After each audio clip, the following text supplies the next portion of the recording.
Hey, Streetwalkers. Just going to pop in here real quick before this episode gets started to let you know that this is the audio version of the interview. If you're so inclined, head on over to the Fascination Street Podcast YouTube page and check out my first ever video podcast release. I had such a great conversation with Ricky that we both agreed I should release the video. So like I said, head on over to the YouTube channel at Fascination Street Podcast and check out my first ever video episode.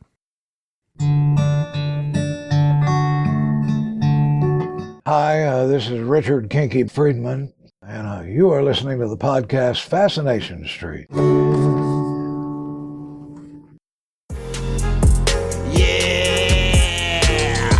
AV in your ears, that's Ambush Being, giving you this audio visual down the most interesting street in the world. With my boy Steve, Fascination Street, you already know. Let's get it when you whip in the Fascination Street. What do you... Welcome back, Streetwalkers. This episode is with Ricky Dickson. Ricky Dickson is the recently departed CEO and president of the Bluebell Creameries. You know Bluebell, the best ice cream in the world. Actually, I believe it says on their packaging, the best ice cream in the country. And they're not wrong. In this episode, we get to know Ricky a little bit, how he came to work at Bluebell, and why he spent 43 years there. That's crazy. That's a long time to spend anywhere. This is his only job out of college. He went straight from college to Bluebell, and then he retired from Bluebell. It's an amazing story. And he shares a good bit of the story in his new book, Stories and Lessons from Fear to Faith, One Scoop at a Time by Ricky Dickson. This book is available everywhere as of July 16th, just in time for July 21st, which is National Ice Cream Day. What? And let's not get it twisted, all of July is National Ice Cream Month. So wherever you are, find some Bluebell. And if Bluebell isn't sold where you are, drive to someplace where you can get it, because it really is the best ice cream in the country. In this episode, we also talk about some crazy stuff that happened in Bluebell's history. We talk about what they started making, because it wasn't ice cream when they started. That didn't come till later. And we talk about some of the insane things that have happened over the course of the Bluebell company, even while Ricky was working there. We talk about the 2005 Hurricane Katrina and what that did to the company and some of its buildings. And we talk about how they came through that. We don't touch on it a lot, but in the book, he does touch on the nationwide story of the listeria outbreak, which was sourced to Bluebell, and what they did and the impact they had on the company. We don't talk a whole lot about that in the episode, but it is in the book, and it is fascinating. Yes, this book is about his time at Bluebell and his time kind of growing up, but it is also a hand-in-hand story about walking on God's path. Ricky explains when he realized that God had a path specifically chosen for him and how to stay on it and keep focused on that path. We do end the episode with a bunch of fun stuff. We talk about ice cream flavors. His favorite, I pitch him a Fascination Street podcast collaboration flavor with Bluebell. And then we talk about what's next. I mean, he's retired after 43 years with the company, so what is he going to do now? We talk about all that and more. Once again, go check out the book. Available everywhere by the time you hear this. One Scoop at a Time by Ricky Dickson. You can get it at Amazon, of course, but you can also get it at onescoopatatime.com. And this is my conversation with former CEO and president of Bluebell Creameries, Ricky Dickson. Prepare to be fascinated. Prepare to be fascinated. Prepare to be fascinated. Welcome to Fascination Street Podcast. Ricky Dickson, how you doing today, man? I am doing fantastic. How about you, Steve? I cannot complain. Life is good. Ricky, I got to ask you, you're not 17, man. Why do you go by Ricky? That's a great first question. Funny story on that. It's a nickname, obviously. I come from a line of Richard Dicksons. So to not be a junior or a second, third, or fourth, my parents named me Ricky, or I went by Ricky. I kept it all the way to when I moved from Texas to Oklahoma with Bluebell, and I thought I'm gonna change to Richard. The very first convention in the grocery business I went to, the whole weekend I kept getting phone messages from people I didn't know. I was given the wrong room at the hotel. Make short story long, the president of the Oklahoma Grocery Association at the time was named Richard Dickson. Oh my There was also gosh. Richard Dickson of a store. You may remember way back in the 80s in Oklahoma, there was a great OU football player by the name of Ricky Dickson. There was a Rick Dickson, the athletic director of Tulsa University. There was also a physician by the name of Ricky Dickson. So I just threw my hands up and said, I'm going back to what people are usually calling me. And so we'll stay with Ricky. That is hilarious. So my name is Steve. My dad's name is Steve. And when I was growing up, just because I thought it would be fun, every time I changed schools, which was kind of a lot, I would change my name from my first name, Steve, to my middle name, Christopher. And so I'd go to this school and I'd be Steve, and then I'd go to the next school and I'd be Christopher. But at home, they always called me Chris because my dad's name is Steve. And one day, I was so little, I was probably like 7 or something. I told my parents, look, I'm tired of being called Chris. I want to be called Steve. And so one day we're sitting there at dinner. My sister and I are at the table, and my parents are like sitting on the couch. And my mom goes, Steve, Steve, Steve, Steve. And I turned around and I go, Dad, Mom's talking to you. You're right there. And she goes, haha, that was the test. You failed. You're Chris forever now. That's great. There's so many other things I could be called. I'll take Ricky and be happy with it. Ricky, what I like to do is I like to start from the beginning. It helps us understand how the guests got from where they were to where they are. So where were you born and raised, man? Where'd you grow up? Grew up in San Antonio. Dad was a dentist in the Air Force in Colorado Springs when I was born, but at the age of 2, we moved to San Antonio and actually spent all my childhood life in San Antonio. Still have all my family back in San Antonio today. I was the one that left.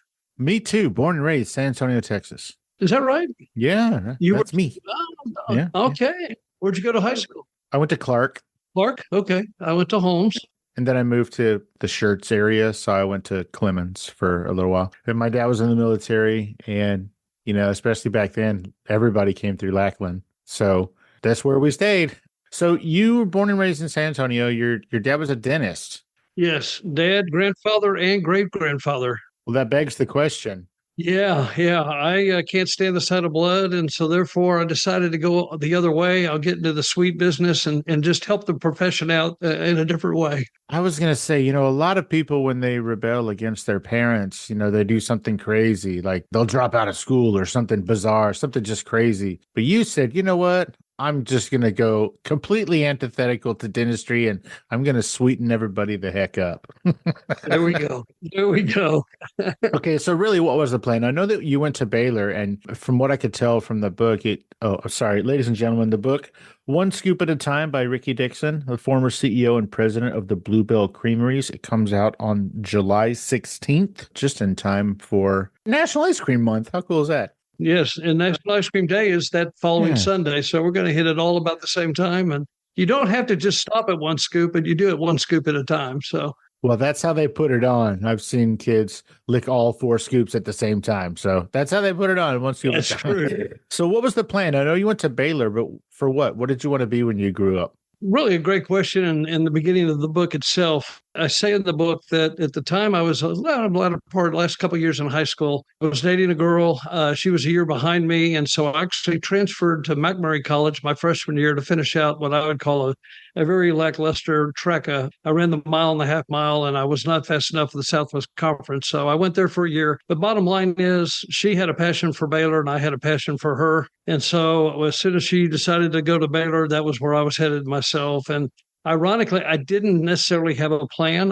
I had, you bounce around from what you want to be when you grow up type professions. And yet I knew it would land in the business area. And so I kind of focused on business. But I will say the first week we got to Baylor, we actually broke up. And so the thought of being together at Baylor was just to get me to Baylor, in my opinion. I really, truly believe it was God's way of getting me to Baylor, because at Baylor, in a marketing class, I had to follow a company for a full semester on how they relate to the consumer. Went back to my apartment, picked up the phone, called my dad, and just said, look, I got this project. Do you have any idea what company I should follow? And he said, well, you won't believe this, but I'm reading an article right now out of a magazine. Let me start over. And he started reading about this little ice cream company in Brenham, Texas. I thought, how cool is that? So I called down, got an opportunity or an appointment to meet with the vice president of sales.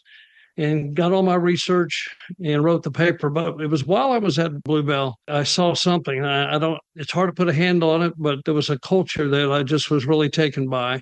It seemed so much more than just a company. It was a family. As I got close to I guess in my senior year and close to graduation, I was leaning towards going to the advertising business or public relation business, but I wanted to check out that little ice cream company. So they just stuck with you. They stuck in your head for the rest of your time at Baylor until then. Yes.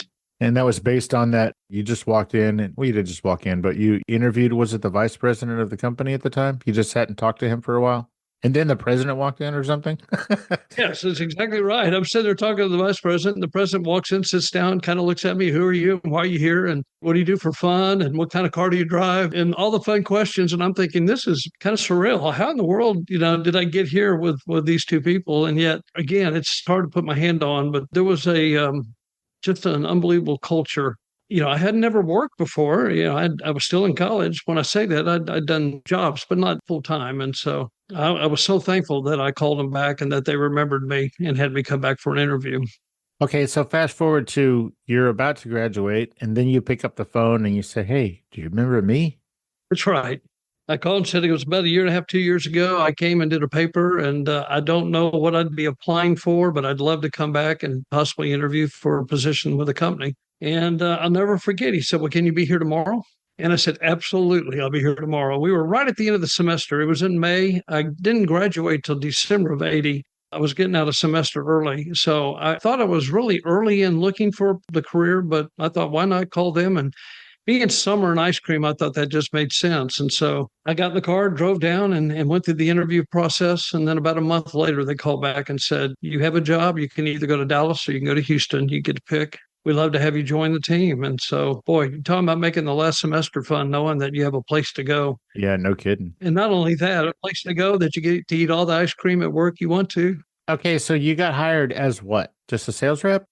Yes, we have today somewhere in the neighborhood of 65 branches throughout the country, southeast all the way to Arizona up to Virginia. Back then, I'm trying to do this by memory, but 6 to 8 branches. We were really just exploding in the Dallas market. We had just gone into the market. And so I was what was called a territory manager. We make everything ourselves. We then transport it on our own trucks to these locations. And then from there, we take the product out in what we call a route truck or a bobtail truck to the stores and hand deliver them into the case. And so as a territory manager, you're overseeing a certain geographic area of one of the markets. And that's where I started. So you weren't just in sales, you were also in sort of distribution management. Is that fair?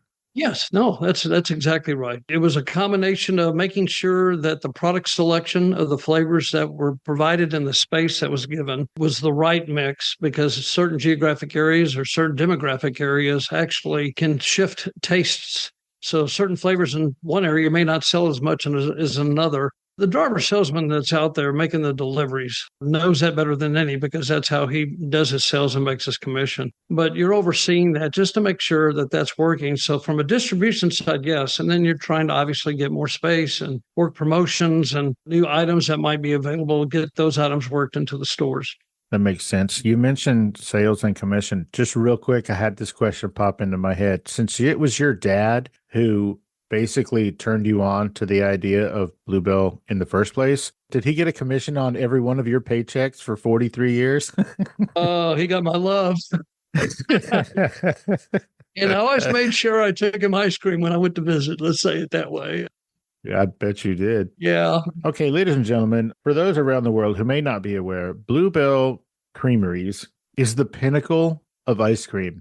I say that as a born and raised Texan. I grew up knowing that was the absolute tip top of the ice cream mountain, so to speak. But they didn't start that way. If I understand correctly, they started just selling butter. They made and sold butter, and that's it. Like back in the 1900s. Yes. Or something. Yeah. Is that right? That's correct. 1907 started as a butter company, and we were known as the Brenham Creamery Company, Brenham being a town between Houston and Austin. Back then, you had pretty much every small area or every area had their own little dairies, because you didn't have a way to transport not only goods that were frozen, but also perishable type items. So you saw a lot of local dairies throughout. We just happened to start with butter, and about 4 years later, took excess cream and made about 2 gallons of ice cream at the end of the day. So that 2 gallons of ice cream a day that they were making, was that for sale or was that just for fun? I think it started maybe just as not I won't say an experiment, but for fun. But then we did sell it to the local community. Yeah. I like to say we're a direct store delivery model. We use trucks today. We used horses back then. So we had maybe a Wow. direct horse delivery system, but people would call in and or let us know that they would want whatever we're making. And so we would then go straight to whatever their location was in the community. Again, you'd have to eat it pretty quick because it would be melting as the process worked. Sure. Because back in those days, I mean, we had just barely, I guess, stumbled onto refrigeration that didn't require massive amounts of just ice. You're right. Ice was what was used. And then you'd put Sure. salt, just like you do homemade ice cream. Well, I just meant for storage and transport, like you were saying. We definitely didn't have, mobile refrigeration. That's true. That's Okay, so your dad turned you on to this little story he was reading in the paper. That excites you. Blah, blah, blah. January 1, 1981, you start your first day at Bluebell Creameries. Now, you chose Dallas, is that right? I did. I chose Dallas. This may be none of my business, but that young lady that you followed to Baylor, did she follow you to Dallas? No, as soon as we got to Baylor, we decided that God had different plans. We knew that we were not going to end up as a couple. And so, you go through that process of the dating process back then. I wished her well. She was from San Antonio because obviously we were in high school together. But no, she went a different direction. And I don't think I've talked to her since I was at Baylor. So, Oh, fantastic. yeah, it's being talked about a lot because I've used her as the inspiration to get me to Baylor. So, Yeah, I'm sure her phone is blowing up too. And she's like, yeah. what is happening right now? I have not shared her name, so you'd have to do some research.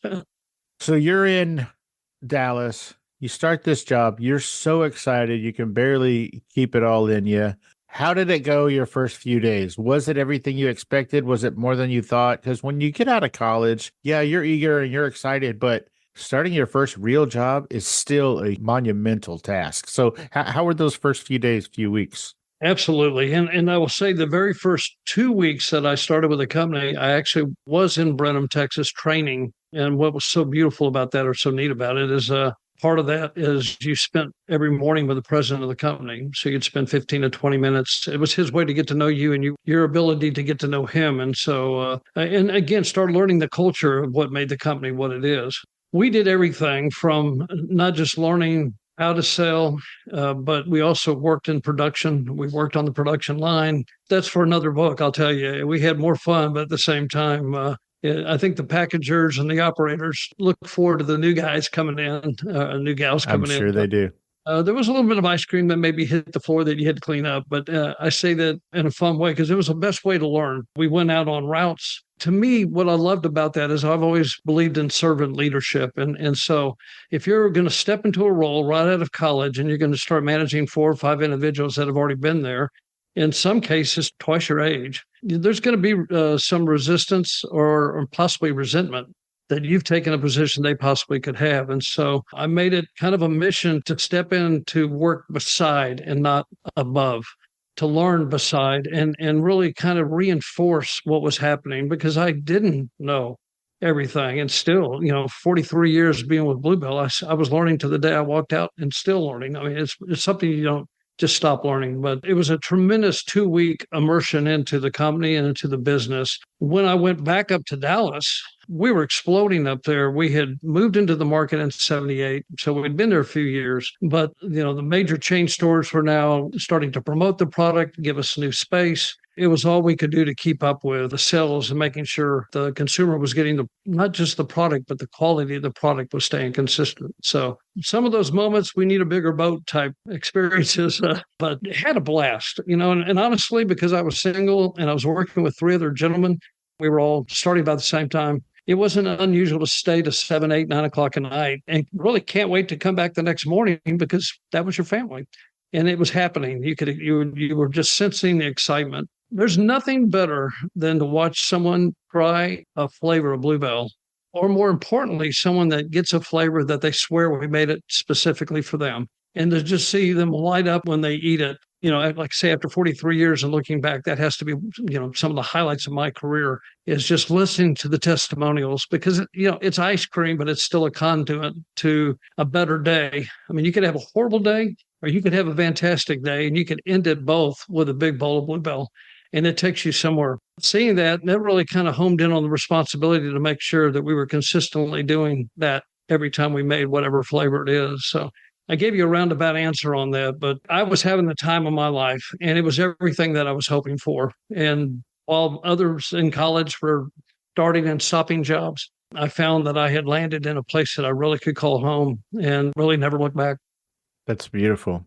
Throughout the history of ice cream has been used to soften bad news. Like your parents take you out for an ice cream to break the news that they're going to get a divorce, or for the wins, hey, we won the Little League World Series. Let's all go get ice cream. So ice cream has been a mainstay in at least American culture for as long as there's been ice cream. It's also been sort of a community builder. Like it's one thing to sit around the dinner table and eat and, have a conversation and catch up on the day, but it's quite another to do it over just ice cream because with dinner, sure, you've got all the people and they're telling about all their day and you're eating this big meal or whatever. But with ice cream, you have to really get to the important stuff quick because you got to lick and talk. You have to get that story out there or those questions out there in between licks because that stuff is going away quickly. So I think it's really beautiful that you found a home in such an important facet of, I'm going to just say, human culture. I love that about it for you. Hey, Streetwalkers, here's a word from our sponsors. Introducing Loom Stupid, where fashion meets quirkiness. Whether you're looking for statement tees that spark conversations or funky pieces that add whimsy to your outfit, Loom Stupid has got you covered. Join the fashion revolution and express your unique style with Loom Stupid. Visit our exclusive website at www.loomstupid.com and discover a world of fashion that's brilliantly bizarre and undeniably chic. New designs are being added all the time. loomstupid.com. Get your whimsy on with Loom Stupid, because being silly is the new stylish. Let's get back into it. Now, we are going to jump around a little bit, but Sure. There's a story in the book about when you were a little kid, there was this Christmas scavenger hunt. Yeah. That event made such an impact in your life that you included it in this book all these years later. Why was that so important to you? And what did you get from that? What was the life lesson you learned from the Christmas scavenger hunt? Well, I appreciate the question. And really, it was one that kind of got to the heart and soul of why I wrote the book or the message maybe behind the book. The book is filled with a lot of fun stories. They're filled with great moments in ice cream, but they're also filled with some tough struggles. I truly believe in my life that the steps of not necessarily dating the girl that got me to Baylor, that got me to Bluebell, but I've tried to live my life the best I can, following what I believe is God's direction and God's steps in my life. We don't always listen, or we sometimes totally miss what He might be saying. But I look back now and really truly believe that everything that's in my career happened for a reason, and it was for His glory and not for necessarily my recognition. The story of the scavenger hunt came to mind because it was so unique as a child when we woke up to run in to see all our presents under the tree and not seeing any presents at all. It was a scary, when you're a kid, that's like, what's happened? What did I do? Yeah, all those emotions that we're talking about. I have two brothers and a sister, and we laughed, and we weren't laughing at the time. And I think I said in the book, for me and my two brothers, I got it, that we probably did do bad things, but not my sister. My sister was an angel. And so it didn't make sense. Nothing was adding up. But the message there in it was, as we went on our scavenger hunts through the house one at a time, and it really made that whole experience of Christmas not just let's rip open and look. It was more seek and search. All of us were led back into the room where we started, and we found the present unwrapped in the room the whole time, and yet we didn't see it. And so I relate that to exactly what I started with, and that is how God moves in our life. And I believe that there are so many times He's trying to get our attention. He's there in plain sight, and yet we miss Him. And I titled the chapter In Plain Sight for that very reason, because you're going to have great times. You're going to have success stories, but there are also going to be the very, very few. In fact, I don't think I've ever met anybody that has not gone through some type of struggle in their life. And when struggles come, where do you turn? And for me, I turn to Christ and I turn to Scripture. And that is why those two just seem to go so naturally together, that He's right there, arms open wide. And all we have to do is accept Him. And then through that, you have the peace that then passes all understanding. To get to that point, the beauty of, I don't want to say the beauty in the struggle, because there's no one likes struggle, but we're going to have them. And how do you get to a place where you can have rest and peace? And so that story came to my mind, and I thought this is a perfect illustration for that moment. Beautiful. In the book, you mentioned that Bluebell has 66 or so branch locations. What is a branch location? Is it a standalone ice cream shop? Is it a management office? Is it a factory, a distribution center? What is a branch location for Bluebell? Basically, it would be a distribution center. When we build a branch, we usually do about a 60-mile radius circle around it.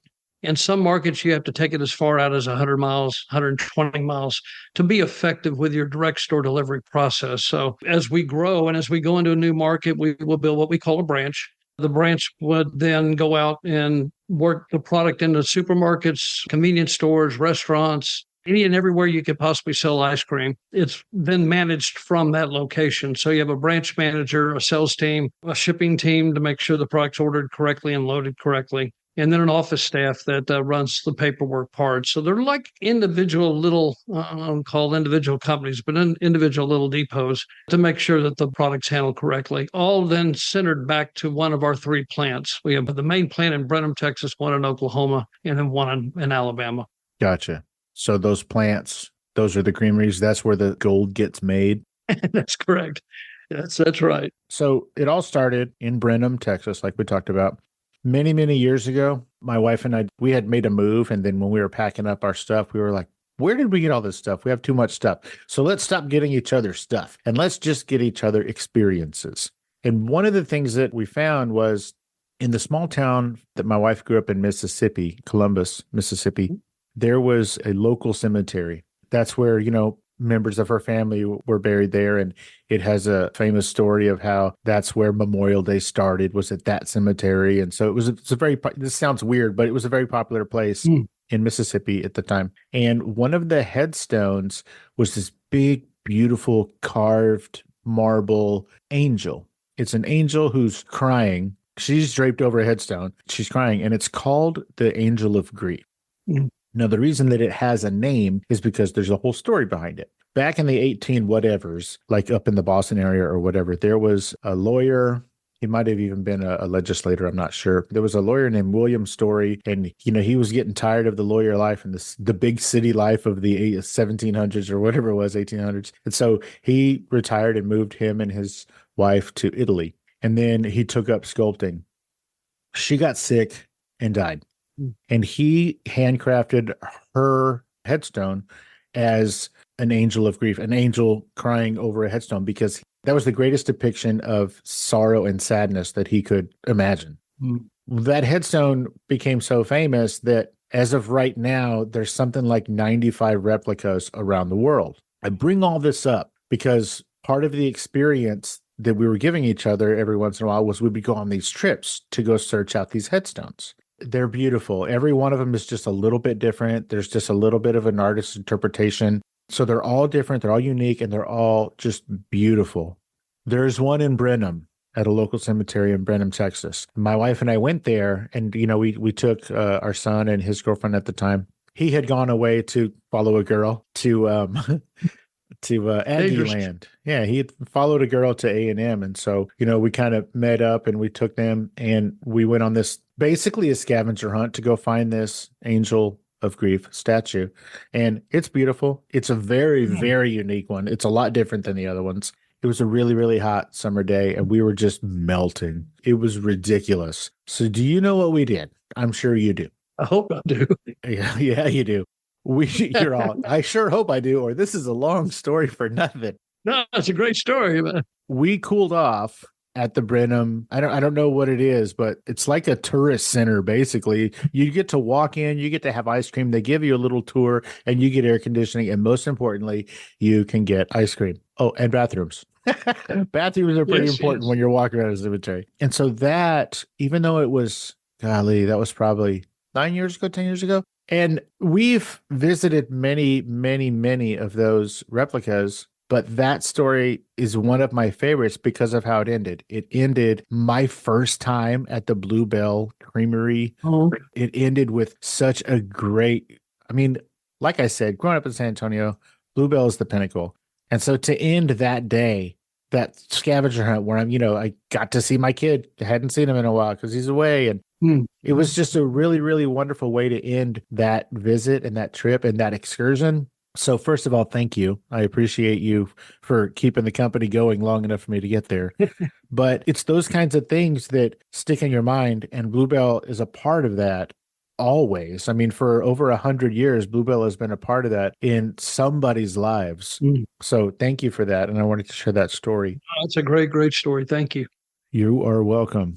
In the summer of 2005, one of the deadliest hurricanes on record all but decimated cities and communities around the Gulf of Mexico. That was Hurricane Katrina. You go into great detail in this book about how Katrina affected Bluebell's branches in the area. I don't want you to read the book to everybody because I want them to buy it, but yeah, right. Can you go into a little bit of detail on that event? Sure. Absolutely.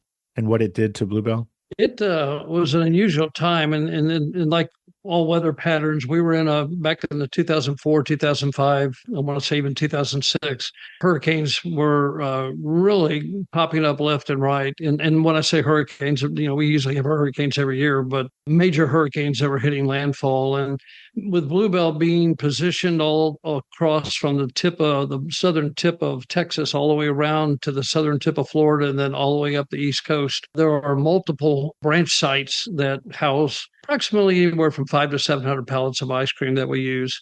Can I have one? Absolutely. Yes. It will at least give you an aisle to start with. And if you can work your way to the next, that'd be great. But when a hurricane comes, that, if it hits the area, so let's just say whether it be Houston or New Orleans or Mobile, all the way down to Miami, and then again up the coastline, we have to put our branches in preparedness like any company would do. First and foremost is the employees, to make sure we give them plenty of time to take care of what business is at hand at work, and then get home and then do whatever at home to get their house prepared, and then really get out of harm's way. And so we have found a 48-hour window is pretty much the sweet spot for doing that. So they have 2 full days to be able to make a decision on their own. But when you're shutting down a branch, like I've described, 2 things are going to happen. Number one is people are going to leave, and 2, you're going to lose power. It's pretty much very, very common when these hurricanes hit that the power of the city goes out or the area. And so we have a full standard operating procedure of doing just that to make sure that we get the freezers as cold as possible, and then pray for the best that it does as minimal damage as possible. Katrina was just unique in the sense that it really, when it hit Florida, hit the east side of Florida, went through Florida, came out in the Gulf of Mexico, and we first thought it was going to go up to Pensacola or Mobile, but then it kept moving, and as we all know, it hit in the New Orleans area. What made this so devastating was not just the hurricane itself, but was, as we know, again, the levees broke and we had the tremendous flooding that took place. The branch itself, when this happened, we were getting information was now underwater. And so, if you got a branch that has ice cream in a building that's now underwater, you pretty much can see that it's a loss. And so we then had to sit and wait until we could get back in. And within about the 48-hour window, our branch manager was able to get in. And so this is one of these real unusual, okay, bad news is our branch is underwater. Oh, wait. Good news is he shows up and finds out not only is it not underwater, but it looks like it withheld, the winds. Oh, wait, bad news. We had a huge pine tree fall in the back of the property and it landed where the bobtail trucks are parked. Okay, well, we may have lost a truck and we lost some fencing. Well, wait, good news. I mean, it just kept going back and forth. Good news is the truck where it would have hit, it happened to be in the shop. And so it landed right in the only open spot that it could have landed in. And where's the truck? Well, the truck's at the shop. Well, where's the shop? Oh, it's in the area that's flooded. Okay, well, we lost a truck, but, hey, it's all turning out as best it can. All the employees are in good shape. And then we get wind that actually, even though the shop was flooded, The truck itself had been put on lifts to be worked on and was raised up to be worked underneath. And so even though the floodwaters came into the shop, the truck was in good shape. So good news, bad news, good news, bad news, good news. And, again, in the story of that is you're going to have both in your life. And that's where I paralleled. You can have good news and bad news, but where do you find the peace in the middle of that? And I won't give away the whole chapter, but it really is a fun chapter that we look back to say, God doesn't necessarily always answer in the way that we would like for him to. And believe me, there are a lot of times I've asked that question, why do good people have bad things happen? Why are great people, why do they die early? I think that there'll be a lot of those conversations in heaven, but I think what he is asking for us to do is just have faith in him and trust in him, just knowing that he is a God that's in control. It was a fun chapter to relive. I'll say I had just really taken over as the general sales manager of Bluebell, moving from Oklahoma to Brenham. And boy, was I, no pun intended, immersed into this weather pattern of hurricanes where you're on call. But again, we're real fortunate. All employees were accounted for and everybody was safe. Great story, though. It is a great story. And in the book, you go into a little more detail, obviously, but some of the buildings that surrounded the Bluebell building were just horrifically damaged. But like you said, Bluebell got out of that whole sticky situation relatively unscathed. Why do you think Bluebell got so lucky? Oh, I could take two different paths. One, I could say, well, the way we build our buildings, no, I'm not even that good of a salesman, to be honest with you.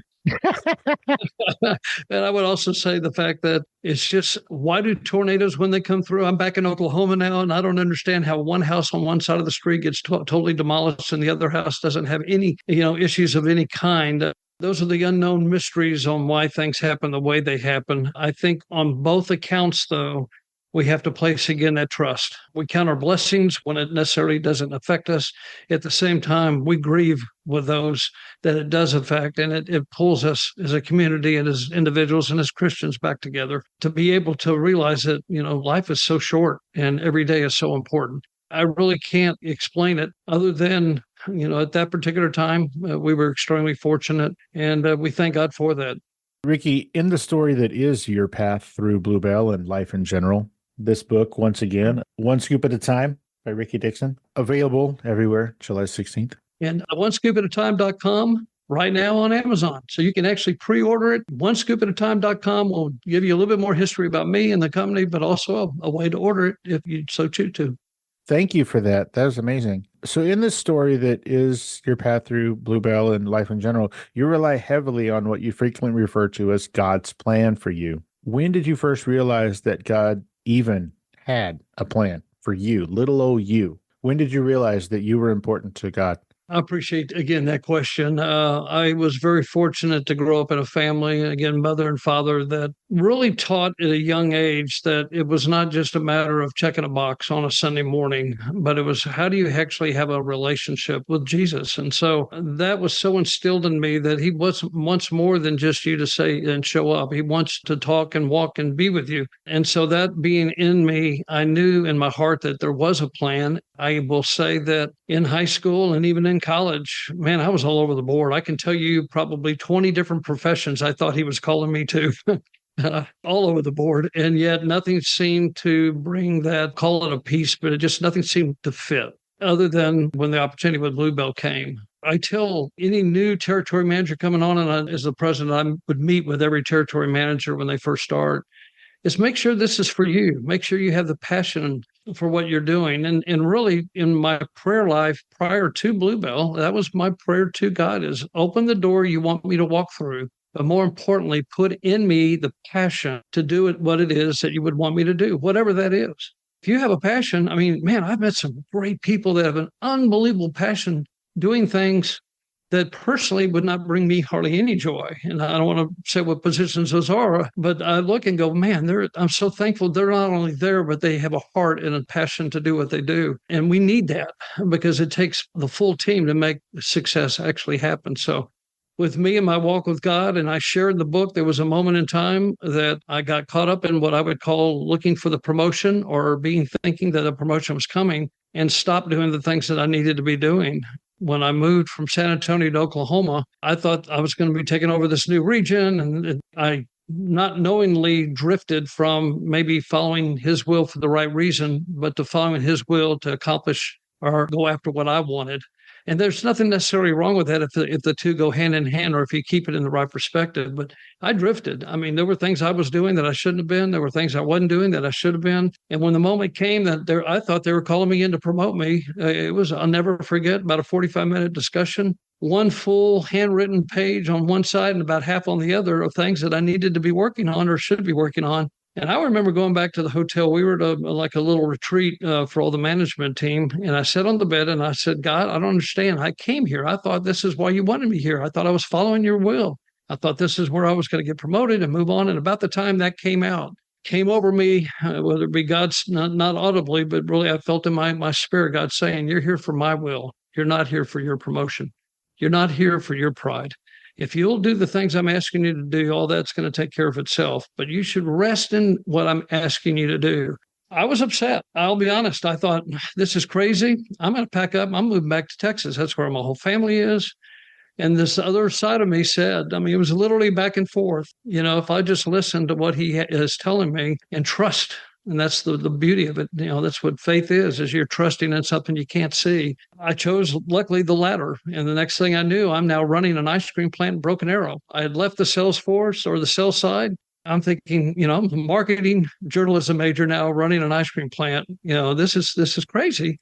But I knew in my heart that if this is where God wanted me, and I truly believed it, that he would equip me for that task. And he wasn't calling me to make the ice cream. He was calling me to lead the team in making the best ice cream possible. And so those stepping stones, I think, were instrumental in one day being asked to become president and CEO of the company. That knowledge I would not have ever had if I had gone up and just became the regional manager that I was going up there for. In fact, when the regional manager positions were named, I was in the plant. So the reason I went there actually shifted. And yet, boy, you're talking about having a peace. I had a peace that I was right where God wanted me and having a blast. It was just a different plan than I would have ever scripted, but it was the plan in my heart I believe God had laid out. But that started going all the way back to my childhood in the relationship of trust. Well, that brings up an interesting question. As we grow and eventually become adults, it's often hard to focus on life and its many idiosyncrasies. I mean, in the midst of college, married life, life as a father, growing your career at Bluebell, how are you able to continue to see, let alone trust, in that plan? Yeah, and boy, you had some great questions, and I really appreciate it because I get asked that a lot, especially that the normal tendency is to want to climb a ladder or, move up in the company. And I've seen so many times individuals get promoted and they go out of their skill set into an area that's not their skill set, and they become frustrated. Those around them become frustrated. I think that it's critical, especially looking back. You hear it when you're young, but you don't want to believe it. But I think time management in itself is so critical, and to be able to keep a balance. Paul Kruse, the gentleman that was president before I stepped in, was a great role model in that. He would come in early. I mean, when I'd say come in early, maybe 5 or 5:30 in the morning to accomplish what he wanted to accomplish. But at 5 o'clock in the evening, it was family time. And you didn't wait till 5 to walk in and ask him a question because you knew at 5 o'clock he's going home to spend time with his family. And so we all have a different, I would say, template of what that looks like. And yet I think that is something for me to be not only mindful of, but prayerful of. God, if I've drifted too far in this area of maybe work, that I've left the responsibilities in the relationships back at home. I'll say there are seasons that you have to give. I mean, we've been through a lot as a company, and there are seasons at home that you go through a lot. And you have to be mindful of not neglecting maybe extra time during that time. But when that season ends, you need to shift back and get it back into balance. I would say, looking back, quality time first thing in the morning is when I spend with God. I wake up early. I've given that time to him to set my, day up. And also feel like because doing that, it allows me to be able to identify his voice as I go through the day. It gets me recentered. It's kind of like unplugging the computer and let it reset and then plug it back in. I've had that opportunity while I sleep, so I get up and I reset. And I have just found that you really aren't going to know what God's telling you what to do if you don't recognize his voice.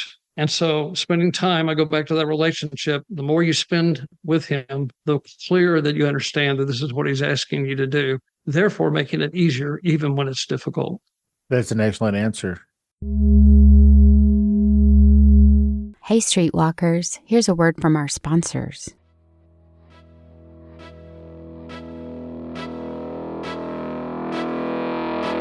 My Grandpa's Grandpa is an award-winning children's book.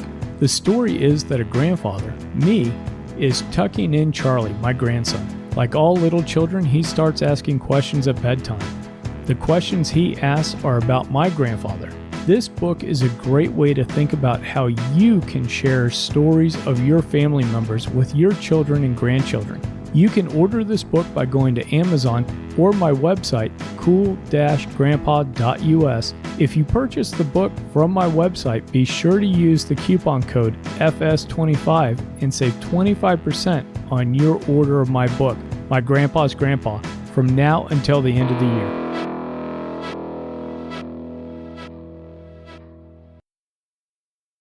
Let's get back into it.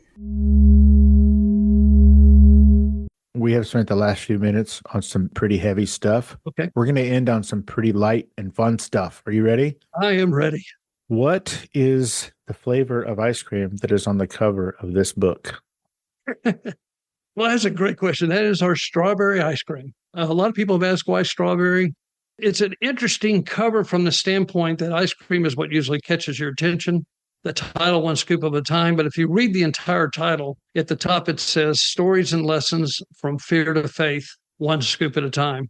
I had a great time working with the team designing that cover.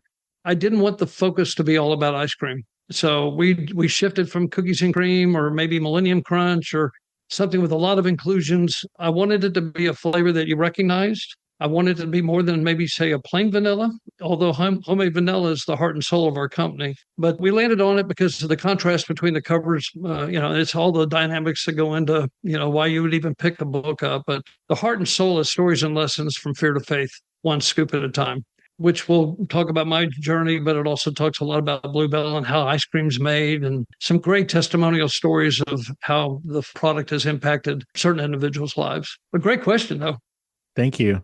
What's your favorite flavor of Bluebell ice cream? I would always have to say homemade vanilla. That's the one that captured me from the very beginning, and it can do so many things with homemade vanilla. Right behind it right now is salted caramel brownie. I don't know. It's just wrong. It's so good. I mean, I absolutely love it. You said homemade vanilla is the heart and soul of Bluebell? Yes. It is also the heart and soul of me. I am a huge fan of homemade vanilla. It is the best flavor. You can put it whatever you want to in it. I don't care. But as long as that is an option, I am in. Now, I know you don't run things anymore over there, but what are the chances of a Fascination Street podcast Bluebell flavor partnership? And here's what I'm thinking. I'm thinking, obviously, homemade vanilla. Sure. Orange, dark chocolate, and pecans, because we're from Texas. Yeah. All right, let's do it. Okay. Okay. I can definitely get that submitted. That's one of the fun jobs. We take about 200 suggestions a year. Whoa. And narrow it down to about 16, 20, give or take, some years 10. And the key is not only can you make it taste like you think it should taste, but then also can you make it a mass quantity? There's some great flavors. You just can't get maybe an ingredient of that nature, or it just doesn't work. A lot of times people suggest M&Ms and ice cream, and, they go in where you can bite through them, but when they come out, it's like eating pebbles. So, And then you have the R&D team make them, and then we sit and we eat ice cream. It's just it's the day I call home and say, go light, maybe our salads for dinner tonight, because today's the day we're going to have to take one for the team and eat ice cream all day. What's the craziest flavor you've ever heard of? The craziest flavor we ever did was pickles and cream. It was back in I think the 40s or 50s. I think I've actually got that in the book as well. It was that long ago? Yeah, it was back in, I think, more of a PR just to say, hey, Bluebell's making ice cream. And I don't know if they only had a half a day's run. I don't think they made very much. I tried when I researched this to dive into that. I couldn't nail down the exact date that it was produced. We know it was produced because it was the talk of the area back then. There was one particular flavor since I've been with Bluebell that it was at the end of one of those crazy days that I was just talking about where we'd eaten ice cream all day. And they walked in and said, we have one more flavor. You won't like the name of it, but it really tastes pretty good. Peanut butter and jelly. And we said, no way. And then we started eating it. and said, this is really good. And so we did come out with a peanut butter and jelly. We had people writing in, did you cut the crust off? Did you toast the bread? Is it creamy or, what? I was like, oh my, it did taste good, but it needed to be renamed. It was a peanut flavored ice cream with peanuts and kind of a strawberry, I think a strawberry variegate that was rippled through it. Yeah, I thought it actually tasted good, but it didn't work. One of the better new, I guess, temporary flavors that Bluebell has released in the last few years, in my opinion and my wife's opinion, is you guys did one a couple of summers ago called Bride's Cake. Yes. That was amazing, by the way. It does come in and out, so you'll see it again. Oh, it does? Yeah. Okay, so the craziest ice cream flavor I've ever heard of. In the book, at one point, you just briefly mentioned Iron Chef, which is a TV show on the Food Network. Yes. During one of the Iron Chef competitions, do you know where I'm going with this? Oh, Everybody listening, the way Iron Chef works is there's an ingredient that nobody knows what it is until they unveil it. And then you have to make, I don't know, like a 3 or 4 course dinner or whatever, and dessert out of whatever this thing is. Yeah. The ingredient was trout. Ooh. One of these contestants made ice cream out of trout. They made a trout flavored ice cream. I do not know how it tasted, but I will tell you this. That person did not win. So instead of sprinkles, did they use speckles? I'm sorry, or rainbows? Or Oh, I love that. That is hilarious. well, it's out there on a scale from 1 to 10. I bet it didn't have scales. So You're good at this. Okay, you recently retired from Bluebell after 43 years, with 7 serving as the CEO. What's next, man? What do the next 10 years look like for Ricky Dickson? Oh, great question. This book opportunity came along right at the end as we were naming my successor. And so it has opened so many doors just to be available. I've got a heart and soul for 2 ends. I have a heart and soul for college grads coming out to be able to share life stories and lessons with them. So I've been working not only with Baylor, but actually with Oklahoma Baptist University, which is real close to where I live. So between those 2 universities, also working on advisory boards with both schools, also just being able to do speaking engagements, totally available to go around, be more than happy to go anywhere in the country to speak, because I think you don't just go through 43 years and put it in a box and put it on the shelf. I believe that God has truly called me again to take these experiences and use them. And then the other side of it is to work with any CEO of any capacity that there's some different opportunities that have kind of presented themselves to be able to, I don't want to say mentor, but maybe walk beside, to have it be a sounding board in times where questions are tough and you really don't have someone that you can turn to and discuss. And so really all that is maybe one silo. The second, probably most important, is my grandkids and their parents, as I like to say, our kids. But I'm getting to spend some quality time that I wasn't able to when I was younger. We have 8 grandchildren. Actually, my oldest grandson is just gotten engaged. So that makes me like really old, even though I just turned 65. Happy birthday. Well, thank you. Yes. Although, when you get those new insurance cards in the mail and all the things that go with it, it kind of, am I really getting a little older? But it's all good. Yeah, I just turned 50 and I'm still trying to come to terms with that. Yeah. I just don't think about it. But the cake was good and the ice cream. But between that and all the way down to a 3-year-old granddaughter. So we're having a lot of fun, from T-ball games to piano concerts. And then the last would be travel. My wife and I love to travel. She is an avid fisher woman. I have a hard time keeping up with her. It's in the book and you'll see that. But I just really honestly want to be a vessel to be used by God in a way that would glorify him. And so whatever that looks like, again, my heart and my prayer goes back to where we started. And that is just put within me the ability to recognize that it's you that's doing the asking and the leading, and then give me the passion to do whatever that is. And that's sometimes hard to say because some things you just really don't want to do. But that passion part has been a real treasure to me. And so anyway, that is, we're not bored right now. That's for sure. Yeah, I bet. A really good excuse to travel, a vehicle, so to speak, is to find something, sort of like the scavenger hunt. Like I was telling you, my wife and I go to visit those Angel of Grief headstones. Yeah. Find something. It doesn't have to be that, but find a thing that's everywhere. Like those Angel of Grief headstones, like I said, there's like 43 or 48 or whatever it is. And they're in like about 9 different countries or something. But the majority of them are in America. I think there's 38 in America. And like 9 or 10 of them are in Texas. A couple of them not too far from Oklahoma where you are, but just find something and go check them out. Yeah. It's a lot of fun and you don't have to buy stuff. Most of the time. But no, I love that. And I may start in Brenham when I'm in Brenham next. It's really pretty. I think I may know the cemetery you're talking about, but that's beautiful. The original one is in Rome. Okay. That was like the Holy Grail, so to speak, when we went to visit that one. It's beautiful. Wow. Well, thank you. You're welcome. If somebody did want you to do some speaking or they just wanted to chat with you as sort of a CEO sounding board, how would they reach out to you? Would it be at onescoopatatime.com? Actually, it'd be rickydickson.com. We're unveiling that probably right now as we speak. We've been working to get that in connection with onescoopatatime.com. But Ricky Dickson, and it's Dickson. I always have to expel just to make sure it's a last name that does get kind of confused. But yes, rickydickson.com, and it tells more about my journey and some experiences, but also an opportunity to ask questions about speaking and or whatever, workout mentoring or however I can connect. That sounds great. Lastly, Ricky, why'd you write this book? Who's this book for? To me, honestly, it's for anyone from any age that can start because I think it's lighthearted enough to have fun. I've got my grandkids reading all the way up to any age in my season of life. But as we started this discussion, it was about a paper that I wrote when I entered into Bluebell. And I thought, what a better way to exit? And that is to, again, write this time a little bit longer paper. Luckily, it won't be graded. I guess it's graded by if anybody buys it. But it was just a great bookend to how I started and how I don't want to say stopped, but how I'm finishing my career with the company. And just made perfect sense at this time. So just to be clear, you said this book is a bookend? That one slipped. I didn't even mean to do that.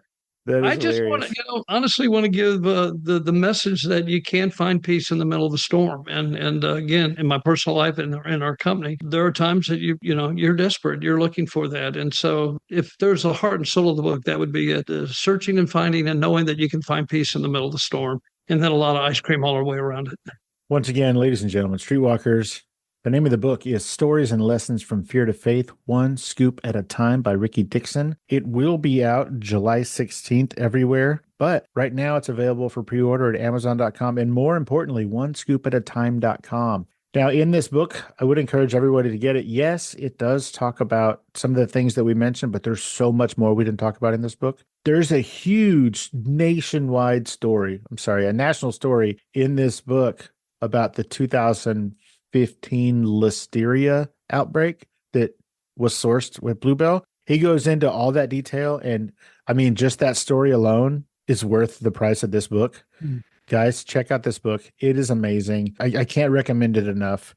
Thank you. Ricky, as we're heading out, is there anything I didn't ask you or we didn't talk about that you specifically wanted to talk about today? Like, did we cover the big bits? You definitely did. You nailed a lot of great questions and got to the heart and soul of why we're even having the discussion. So I can't thank you enough. I really do appreciate this opportunity and getting to know you. I love the Fascination Street. For what you do is you kind of got my juices going because I love meeting new people and hearing life stories. So congratulations on what you do as well. And thank you for this opportunity. Thank you. I appreciate it. Once again, everybody, go check it out. One scoop at a time. Like I said, pre-orders available right now. Actually, when this comes out, you can buy the book. Okay, there you go. Good. So everybody go get this book. One scoop at a time. Oh, it's amazing. Amazing. I can't thank you enough for your time, Ricky Dickson. Absolutely. Are you on social media? Yes, and we're working on that end of it as well. So same name, same spots, one scoop at a time, and Instagram, LinkedIn, Facebook. Yes, I'm 65, but I'm still learning.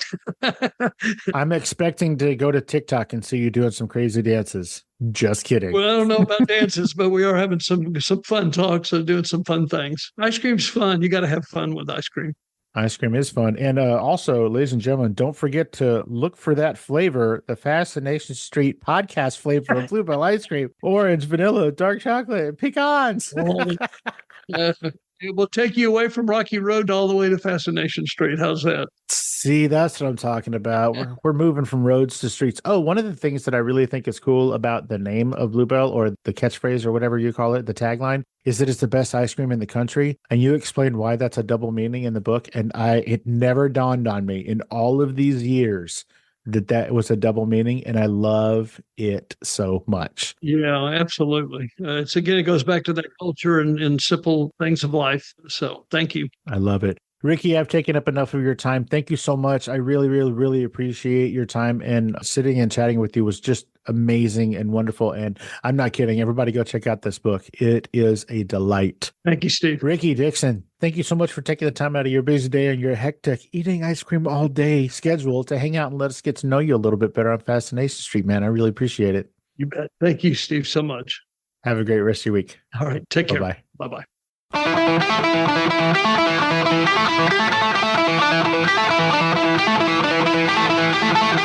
Opening music is the song FSP Theme, written, performed, and provided by Ambush Vin.